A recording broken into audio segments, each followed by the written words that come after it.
pamoja na watu wengi sana kuzungumza changamoto nyingi sana ambazo zinawakabili vijana, leo hii twende tuangalie kwa kona nyingine ambayo ni ya tofauti kabisa. Wewe kama kijana, mimi na wewe tushirikishane katika masuala matano yanayokukabili, ambayo wewe unayo, pengine kama sio yote basi moja mimi ninayo, au rafiki yako ama jirani yako anaweza kawa na changamoto hizi tano ambazo kwa kiasi kikubwa zinatukabili vijana wa sasa. Changamoto ya kwanza kabisa ni swala la identity crisis. Ninapozungumza identity crisis, wala usihangaike na hicho Kiingereza.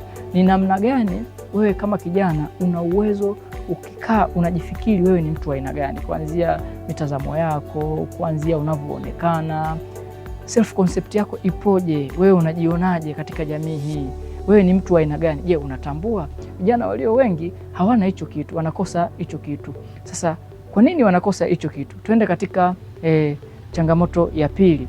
Sasa hivi kitu kikubwa zaidi ambacho kinawakumba vijana pia tunaita social comparison. Kwa sababu ya maendeleo makubwa ya sayansi na teknolojia, matumizi ya Instagram, matumizi ya TikTok, matumizi ya Facebook yamekuwa makubwa, na walio wengi wanatengeneza maudhui ambayo hayana uhalisia kwenye mitandao ya kijamii. Sasa unakuta kijana kwa sababu anakosa kujitambua yeye ni nani, analazimika kujilinganisha na kila mtu ambaye anamuona katika mitandao ya kijamii ama katika jamii.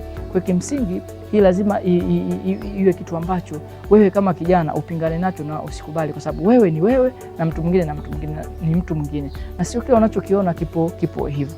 Lakini pia kwa sababu vijana wamejiingiza kwenye changamoto ya social comparison, kwa maana wanajilinganisha na vitu ambavyo pengine sio halisia. Kitu gani sasa madhara yake inatuleta katika changamoto ya tatu, ambayo ni kukosa kujiamini, lack of self esteem and self respect. Vijana wengi hawajiamini kwa sababu wanaona kama wamechelewa. Akijitazama anaona sio yeye ambaye anapaswa kuonekana vile, akitazama wenzake wanavyojinasibu ama ambavyo wanaonekana kwenye mitandao ya kijamii, anakosa ile hali ya kujiamini. Na ukishakosa hali ya kujiamini, unatoka katika hiyo changamoto unaingia kwenye changamoto nyingine ya nne, ambayo ni kukosa matumaini.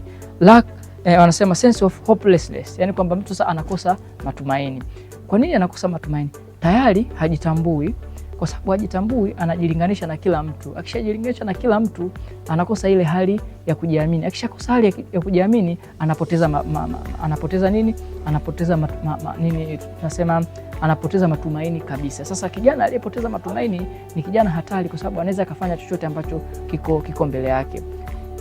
Changamoto nyingine ya tano na ya mwisho, vijana wengi ambayo inatukabili, tunasema confusion and ambiguity about moral issues, kwamba swala la kimaadili, kama ambavyo niliweza kuzungumzia katika kipindi kilichopita, kwamba watu wengi wanayatazamaje maadili.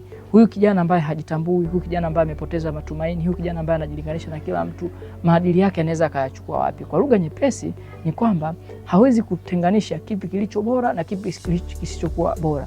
Na bahati mbaya sana, kama ambavyo nimesema kwenye vipindi vilivyopita, vijana wengi wanaishi na ile kanuni ya wengi wake, conformity, kwa maana ya kwamba anatazama kile ambacho kinafanywa na watu wengi, anaamini ndio kitu ambacho ni sahihi. Kimsingi katika masuala ya maadili hakuna hiyo kanuni. Kanuni ya maadili ni kwamba pamoja na kwamba kinafanywa na watu wachache, kikiwa kitu kizuri kinabaki kuwa kitu kizuri. Na bahati nzuri hakuna mbadala wa kitu kizuri. Kama kitu ni kizuri tu, na hakuna utetezi wa ukweli. Ukweli utabaki kuwa ukweli na uongo utabaki kuwa muongo. Sasa tunawezaje kutoka katika haya mazingira wewe kama kijana? Kimsingi lazima tutumie vizuri mitandao ya kijamii, kwa sababu imefikia hatua sasa wenye fedha imeonekana ni watu wa maana zaidi kuliko wenye elimu. Na ndio maana vijana wengi wanachagua na kuamini kwamba elimu haina msaada tena. Lakini kimsingi hakuna mbadala wa elimu katika maisha ya mwanadamu. Kimsingi mwanadamu anahitaji elimu. Hata hizo fedha, vitu vingine vyote unavyoviona ni matokeo ya elimu. Sasa usiamini kwamba kila anayekuhubiria kwamba yeye ana fedha hajasoma, ukaamini kwamba kufanikiwa ni kupata fedha. Hapana, mafanikio ni zaidi ya fedha. Kwa kijana lazima utambue kwamba mafanikio ni kutengeneza msingi na kuacha alama kwenye jamii yako. Wewe kama kijana umeacha alama gani kwenye jamii yako? Kuna watu wana fedha, hawana faida kabisa kwenye jamii. Kwa wakati unapojilinganisha na watu wengine, lazima utafakari na ujue wewe lengo lako ni nini? Kupata fedha, lengo lako ni kupata magari, lengo lako ni kupata majumba mengi, ambayo kimsingi hivi ni vitu vya muda mfupi sana ambavyo havidumu. Siku ukiondoka kwenye dunia, watu wote watakusahau. Lakini yule ambaye hatosahaulika na yule ambaye amefanikiwa zaidi kwenye jamii, yule ambaye ameiacha alama. Usipoacha alama, bila kujali hayo material things ulioacha hayatakusaidia chochote. Kesho na kesho kutwa hiyo nyumba uliojenga pengine itakuwa imebomolewa na haitakuwa ile ambayo wewe unaijua. Miaka 20, 30 ijayo nyumba yako haitakuwepo, hata hicho kiwanja chako pengine kitakuwa kinatumika kwa mbinu zingine tofauti, kwa matumizi mengine tofauti. Hiyo gari yako watu wataiona haina thamani tena, lakini kama umeacha alama, nakwambia itadumu vizazi kwa vizazi na watu watakukumbuka. Asanteni sana.